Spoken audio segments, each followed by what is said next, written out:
Welcome back viewers. ऐतिहासिक पृष्ठभूमि के क्रम में आज का टॉपिक है भारत शासन अधिनियम 1935 इंडियन पॉलिटी के अंतर्गत। यह अधिनियम भारत में पूर्ण उत्तरदायी सरकार के गठन में एक मील का पत्थर साबित हुआ। भारत शासन अधिनियम 1935 भारत में पूर्ण उत्तरदायी सरकार के गठन में एक मील का पत्थर साबित हुआ। यह एक लंबा और विस्तृत दस्तावेज था जिसमें 321 धाराएं और 10 अनुसूचियां थीं। 321 धाराएं और 10 अनुसूचियां थीं। अधिनियम की विशेषताएं: इसने अखिल भारतीय संघ की स्थापना की जिसमें राज्य और रियासतों को एक इकाई की तरह माना गया। अधिनियम ने केंद्र और इकाइयों के बीच 3 सूचियों, संघीय सूची 59 विषय, राज्य सूची 54 विषय और संवर्ती सूची दोनों के लिए 36 विषय के आधार पर शक्तियों का बंटवारा कर दिया। अवशिष्ट शक्तियां वायसराय को दे दी गई।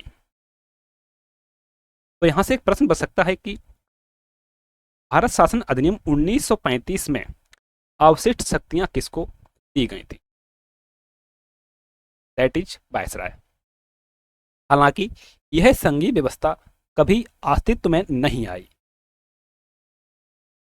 क्योंकि जो देसी रियासतें थी उन्होंने इसमें शामिल होने से मना कर दिया कि हम आप में शामिल नहीं होंगे। इसने प्रांतों में द्वैध शासन व्यवस्था समाप्त कर दी तथा प्रांतीय स्वायत्तता का शुभारंभ किया। राज्यों को अपने दायरे में रहकर स्वायत्त तरीके से 3 पृथक क्षेत्रों में शासन का अधिकार दिया गया। इसके अतिरिक्त अधिनियम ने राज्यों में उत्तरदायी सरकार की स्थापना की, यानी गवर्नर को राज्य विधान परिषदों के लिए उत्तरदायी मंत्रियों की सलाह पर काम करना आवश्यक था। यह व्यवस्था 1937 में शुरू की गई और 1939 में इसे समाप्त कर दिया गया। यह व्यवस्था थी 1937 में शुरू हुई और 1939 में इसको समाप्त कर दिया गया। तीसरा, इसने केंद्र में द्वैध शासन प्रणाली का शुभारंभ किया। परिणामतः संघीय विषयों को स्थानांतरित और आरक्षित विषयों में विभक्त करना पड़ा। हालांकि यह प्रावधान कभी लागू नहीं हो सका। इसने 11 राज्यों में से 6 में द्विसदनीय व्यवस्था प्रारंभ की। जैसा कि आप वर्तमान में देखते हैं, द्विसदनीय व्यवस्था इस प्रकार बंगाल, बंबई, मद्रास, बिहार, संयुक्त प्रांत और असम में द्विसदनीय विधान परिषद और विधानसभा बन गई। हालांकि इन पर कई प्रकार के प्रतिबंध थे।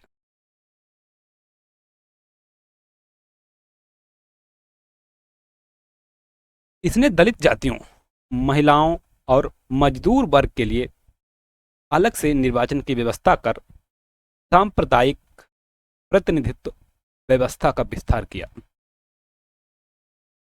कि जो दलित वर्ग है, महिलाएं हैं, मजदूर हैं, इनके लिए अलग से निर्वाचन की व्यवस्था की और सांप्रदायिक प्रतिनिधित्व व्यवस्था का विस्तार किया। इसने भारत शासन अधिनियम 1858 द्वारा स्थापित भारत परिषद को समाप्त कर दिया। इंग्लैंड में भारत सचिव को सलाहकारों की टीम मिल गई। इसने मताधिकार का विस्तार किया। लगभग 10% जनसंख्या को मत का अधिकार मिल गया। अभी तक जो मताधिकार सीमित लोगों में था उसका विस्तार किया गया और 10% जनसंख्या थी वह उसको मताधिकार का अधिकार मिल गया। इसके अंतर्गत देश की मुद्रा और साख पर नियंत्रण के लिए रिजर्व बैंक की स्थापना की गई। कि किस तरीके से मुद्रा का निर्गमन होना है, साख नियंत्रण के लिए आरबीआई की स्थापना की गई। और आरबीआई की स्थापना आरबीआई एक्ट 1934 के तहत की गई थी।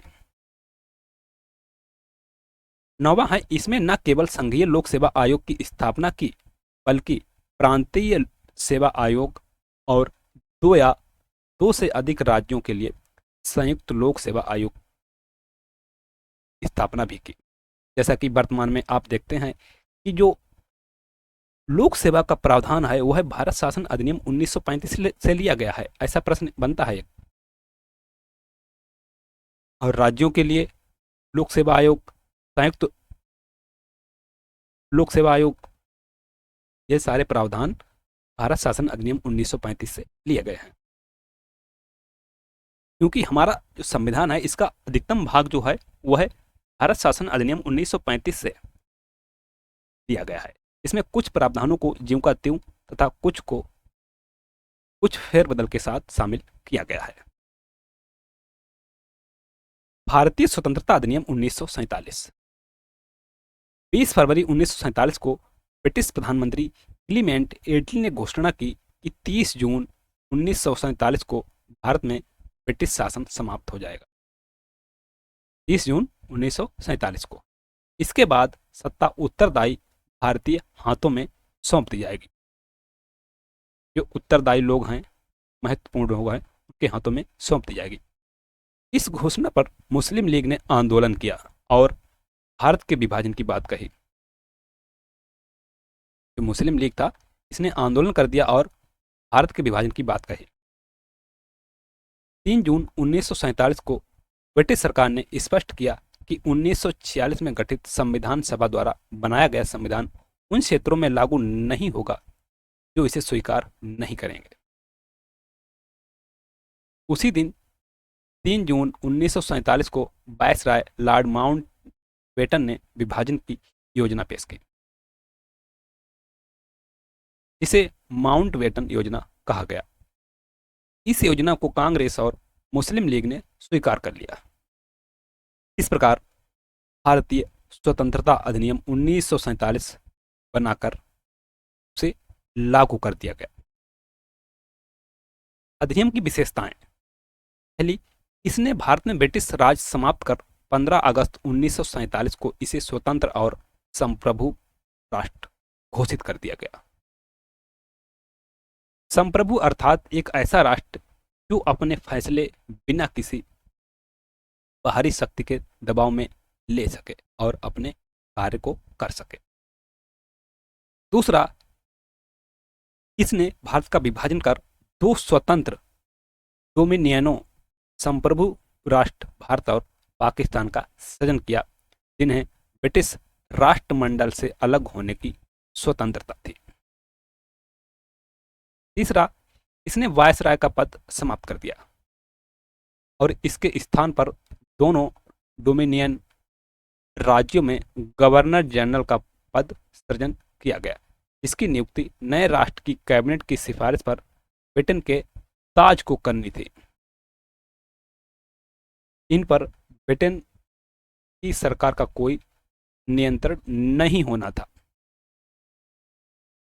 इसने दोनों डोमिनियन राज्यों संविधान सभाओं को अपने देशों का संविधान बनाने और उसके लिए किसी भी देश के संविधान को अपनाने की शक्ति दी। सभाओं को यह भी शक्ति थी कि वे किसी भी ब्रिटिश कानून को समाप्त करने के लिए कानून बना सकती थी।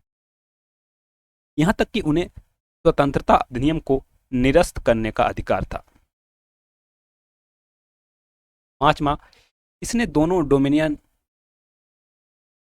राज्यों की संविधान सभाओं को यह शक्ति प्रदान की कि वे नए संविधान का निर्माण एवं कार्यान्वित होने तक अपने अपने संबंधित क्षेत्रों के लिए विधानसभा बना सकते। 15 अगस्त 1947 के बाद ब्रिटिश संसद में पारित हुआ कोई भी अधिनियम दोनों डोमिनियनों पर तब तक लागू नहीं होगा जब तक कि दोनों डोमिनियन इस कानून को मानने के लिए कानून नहीं बना लेंगे।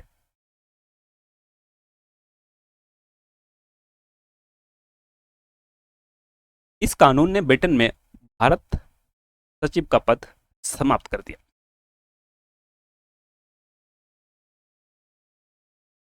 इसकी सभी शक्तियां राष्ट्रमंडल मामलों के राज्य सचिव को स्थानांतरित कर दी। इसने 15 अगस्त 1947 से भारतीय रियासतों पर ब्रिटिश संप्रभुता की समाप्ति की भी घोषणा की। इसके साथ ही आदिवासी क्षेत्र समझौता संबंधों पर भी ब्रिटिश हस्तक्षेप समाप्त हो गया। 8वां, इसने भारतीय रियासतों को यह स्वतंत्रता दी कि वे चाहें तो भारत डोमिनियन या पाकिस्तान डोमिनियन के साथ मिल सकती हैं या स्वतंत्र रह सकती हैं। जो भी रियासतें हैं, या तो वो भारत डोमिनियन के साथ या पाकिस्तान डोमिनियन के साथ मिल सकती हैं या फिर स्वतंत्र रह सकती हैं। इस अधिनियम ने नया संविधान बनने तक प्रत्येक डोमिनियन में शासन संचालित करने एवं भारत शासन अधिनियम 1935 के तहत उनकी प्रांतीय सभाओं में सरकार चलाने की व्यवस्था की। हालांकि दोनों डोमिनियन राज्यों को इस कानून में सुधार करने का अधिकार था।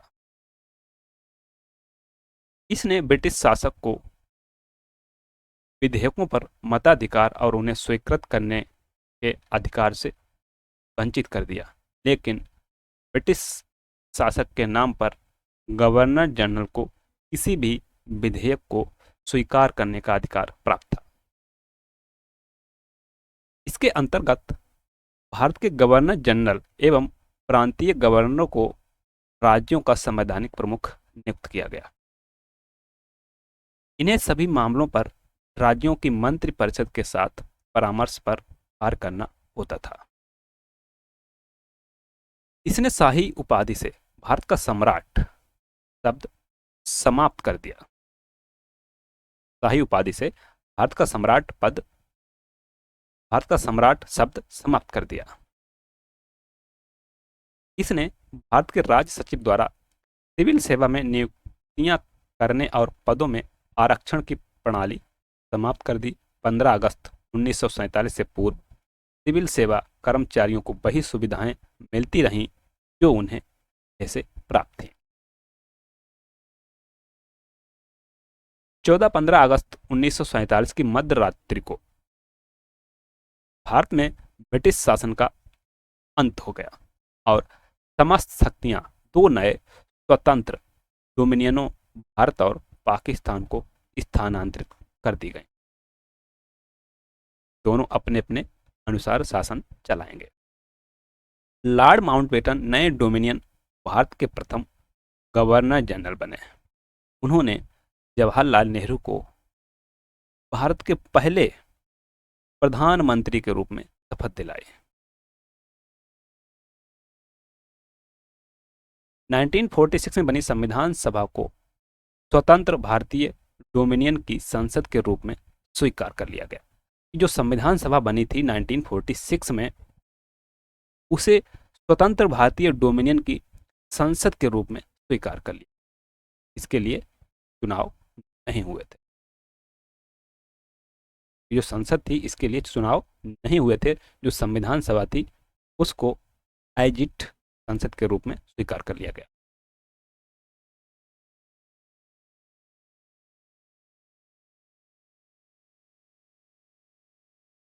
Thanks for watching. मिलते हैं नए वीडियो में एक नए टॉपिक के साथ। तब तक के लिए नमस्कार, जय हिंद।